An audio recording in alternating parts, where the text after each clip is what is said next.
हरे कृष्ण कृष्ण कृष्ण हरे हरे, हरे राम राम राम हरे हरे. नमस्कार श्रोते हो. आज आपण श्रीमद भागवत कथा स्कंद दुसरा आणि त्यातले जे काही आपण अध्याय बघणार आहोत तो दुसरा आणि तिसरा बघणार आहोत. मनुष्याला जे काही कर्माची फळं आहेत ती कशा पद्धतीने मिळतात आणि त्याची चेतना नेमकी कशी असते हा प्रश्न परीक्षित राजाने शुकांना विचारलेला आहे. भक्तियोग म्हणजे नेमकं काय असतं आणि कर्मफळाची निंदा ही आपण कशा प्रकारे करतो हे देखील हा प्रश्न परीक्षित राजाने शुकमुनींना विचारला आहे.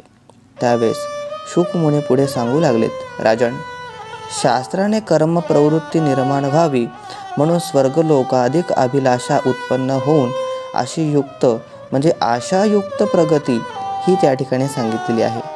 त्यामुळे आपण प्रथम जरी त्या अभिलाषेने कर्म आरंभले तरी त्यानंतर ती अभिलाषा त्यागावी. म्हणजे एखाद्या कामामध्ये जरी आपण गुंतलेलो असू किंवा एखादं काम आपण करत असू पण त्या कामामध्ये किंवा त्या कार्यामध्ये आपण इतकं गुंतून जाऊ नये की त्याच्यामधनं आपल्याला त्याचा त्याग आपल्याला करता येणार नाही. म्हणून हे कार्य करत असताना आपण त्याचा त्याग करणेसुद्धा तितकंच महत्त्वाचं आहे. कारण बाह्य उपयुक्त वस्तूंपासून शाश्वत सुख प्राप्त होत नाही. खरं शाश्वत सुख कुठे आहे तर भगवंताचे चरण, भगवंताचं नामस्मरण आणि भगवंताची प्राप्ती हे खरं शाश्वत सुख सांगितलं आहे. सर्व सुखाची आगर बाप रखुमा देवीवर म्हणजे काय की हा परमेश्वरच सर्व सुखांचा आगर, सर्व सुखांचा केंद्र सांगितलं गेलेलं आहे. त्यामुळे भोग्य वस्तूंसाठी लाचार न होता हृदयस्थ असणारा परमेश्वर त्याला आपल्या सिंहासनावर विराजमान करावं आणि स्वयंसिद्ध सत्यस्वरूप अविनाशी आणि सर्वव्यापी असणारा भगवान श्रीकृष्ण याला शरण जावं. त्याचे निश्चित कर्म जे आहे ते निसंशय पद्धतीने करावे आणि जी बुद्धी आणि मन आहे ते एका ठिकाणी करून एकचित्त करून या परमेश्वराचं नामस्मरण करावं. त्यामुळे संकल्पाला जे कारण आहे असणारे अज्ञान ते अज्ञान आपलं दूर होत असतं. तर प्रथम सगुण ध्यानाची सवय लावून घेतली पाहिजे. सगुण ध्यान म्हणजे काय की साक्षात ध्यान, परमेश्वराचं ज्या पद्धतीने रूप आहे, ज्या पद्धतीने आपण बघतो त्याच पद्धतीने परमेश्वराचं ध्यान करणं हे देखील तितकंच महत्त्वाचं आहे. कारण त्याची सवय लागणं खूप महत्त्वाचं असतं. ते कसं आहे, शंख, चक्र, गदा, पद्म, हस्त या सगळ्या गोष्टी त्याच्या शरीरावरचे जे काही अवयव आहे, जे काही अलंकार आहे, जे काही स्वरूप आहे, जे काही शस्त्र आहे त्या सगुण रूपाचं ध्यान करणं हे तितकंच महत्त्वाचं आहे. म्हणून आपल्याला या विष्णू सहस्त्रनामाच्या अगोदर जो श्लोक म्हणायचा असतो तो देखील त्याच पद्धतीने सांगितलं आहे. म्हणजे भगवान विष्णूचं जे रूप सांगितलं आहे ते या श्लोकामध्ये सांगितलं आहे. कोणता आहे बरं तो श्लोक? चला सर्वां मिळून म्हणूया. शांताकारं भुजगशयनं पद्मनाभं सुवेशं विश्वाधारं गगनसदृशं मेघवर्णं शुभांगं लक्ष्मीकान्तं कमलनयनं योगिभिर्ध्यानगम्यं वंदे विष्णुं भवभयहरं सर्वलोकैकनाथं. जो सर्व लोकांचा नाथ आहे, जो सर्वांचं पालन करणारा आहे, शंख चक्र गदा पद्म हस्तामध्ये घेतलेला आहे, त्याचे समचरण आहे, कौस्तुभमणी धारण केला आहे, वैजयंती माळ त्यांनी धारण केली आहे, वनमाला धारण केली आहे, मस्तकी मुकुट आहे, कानामध्ये मकर कुंडले आहेत, चेहऱ्यावर मधुर असं स्मित हास्य या भगवंताचं आहे. आणि असं स्वरूप आपल्या मनामध्ये ध्यान करावं आणि असं जी सवय लावून घ्यावी ही सांगितलेली आहे आपल्याला शुकमुनींनी. याचं कारण सांगितलेलं आहे की भगवंताची आपण जी काही पूजा करतो ती पूजा जी प्रत्यक्ष रूपी असते जी मानसिक रूपी असते. जर प्रत्यक्ष रूपी आपण जी पूजा करत असू त्याच्यामध्ये भगवंताला चांगल्या पाण्याने स्वच्छ आंघोळ घालणे, पंचामृत वगैरे घालणे, स्वच्छ पाण्याने धुणे, त्याच्यानंतर अभिषेक वगैरे केले, सुगंधित अत्तर वगैरे लावणे, स्वच्छ पुसावे, त्यानंतर हळदी कुंकू अक्षदा फूल गंधाक्षत फूल सर्व काही अर्पण करून धूप दीप दाखवून परमेश्वराची पूजा करावी. ही प्रत्यक्ष रूपी पूजा आहे. मात्र जी मानसिक पूजा सांगितली जाते, मनसहा पूजयते, म्हणजे काय की जी मनाने पूजा केली जाते ती सुद्धा तितकीच महत्त्वाची.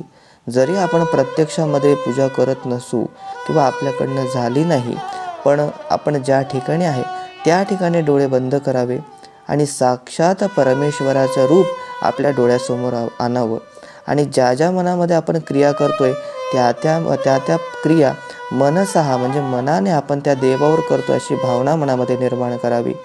म्हणजेच आपण जे सगुण रूप आहे ते डोळ्यासमोर आणलं, मनानेच त्यावर पाणी घातलं आणि मनाने पंचामृत जे षोडशोपचार पूजन आहे ते आपण भगवंताचं केलं. त्याचं रूप किंवा त्याचं जे गुण आहे ते गुण आपण त्या ठिकाणी केले, त्याची स्तुतिपाठ आपण केला आणि त्याच्यानंतर जे फळ मिळणार आहे ते प्रत्यक्ष रूपामध्ये केलेल्या पूजे इतकंच फळ आपल्याला त्या ठिकाणी प्राप्त होत असतं. म्हणून या ठिकाणी शुक मुनी सांगताय की हे परीक्षित राजा, आपल्याला नेमकी कोणत्या प्रकारची सवय असावी हे देखील या ठिकाणी सांगितले आणि ती जी सवय सांगितली आहे ती भगवंताच्या पूजेची सगुण रूपाची सवय. जर आपण म्हणू की आम्ही रोज पूजा करतो, देवाला आंघोळ घालतो, ही एक सवय आपल्या मनाला असते. जर त्यामध्ये आपला एखादा दिवस खाडा पडला तर त्याच्यामध्ये सुद्धा आपलं मन हे बेचैन होत असतं आणि मनाला दिवसभर आपण खात असतो की आपण आज देवाची पूजा केली नाही किंवा आपल्याकडनं देवाची पूजा ही राहून गेली.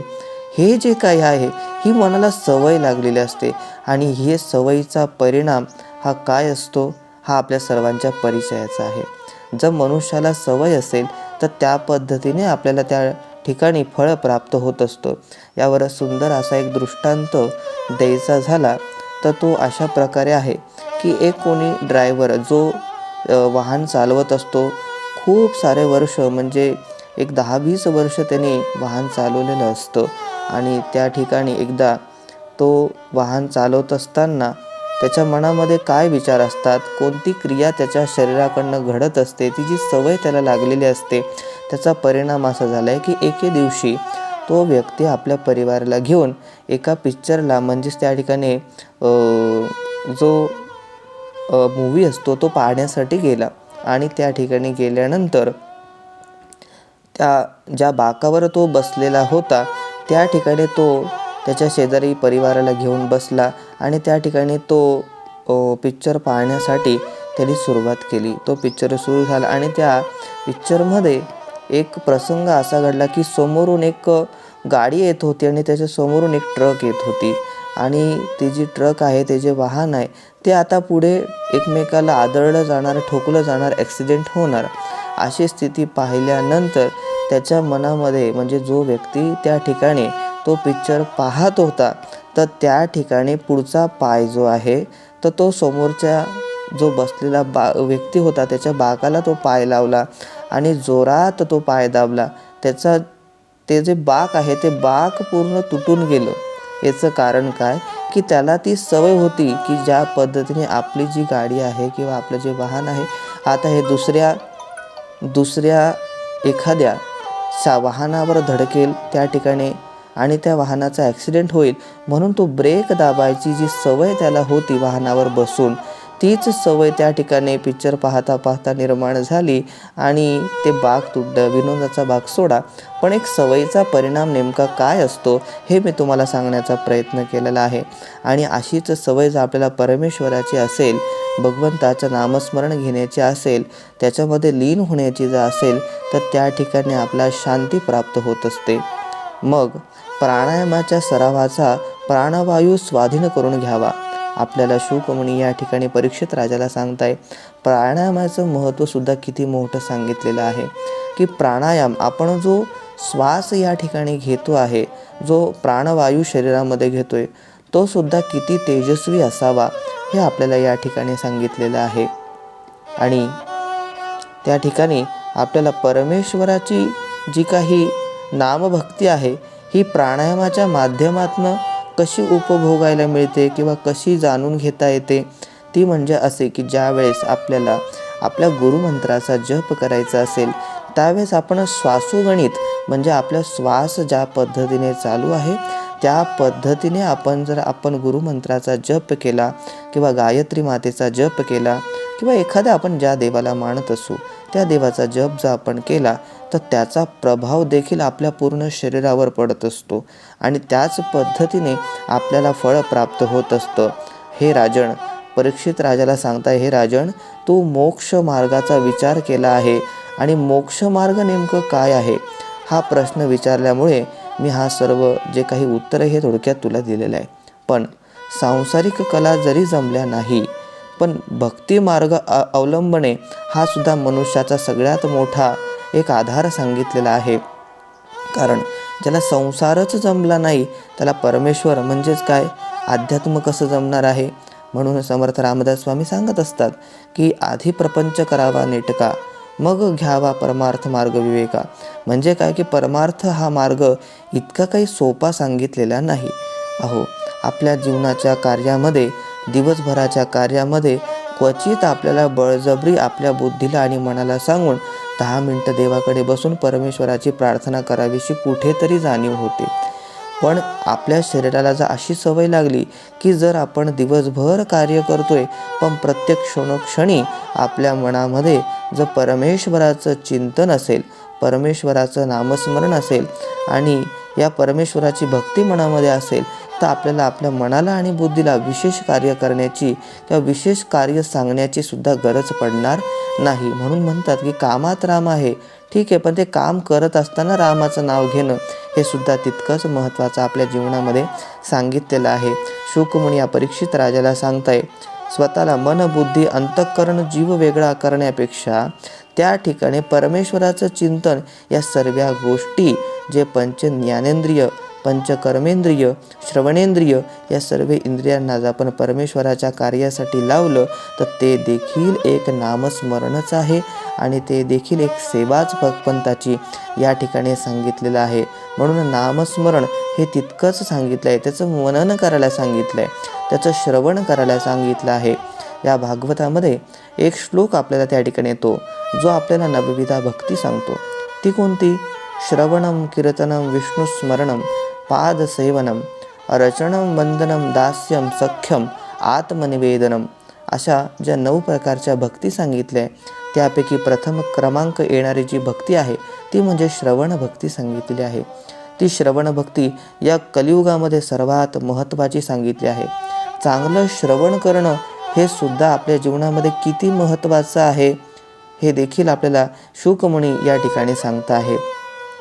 श्रवण हे आपल्या जीवनामध्ये किती परिवर्तन घडून आणू शकतं आणि या श्रवणाने आपल्याला नेमकं कोणत्या प्रकारची फळं प्राप्त होता हे सविस्तर विशद या भागवतामध्ये जे 9 भागवत सांगितलेले आहे, दशम भागवत सांगितलेले, या भागवतामध्ये ज्या भगवंताच्या भक्तांची देखील कथा हे शुकमुनी या परीक्षित राजाला या ठिकाणी सांगणार आहे.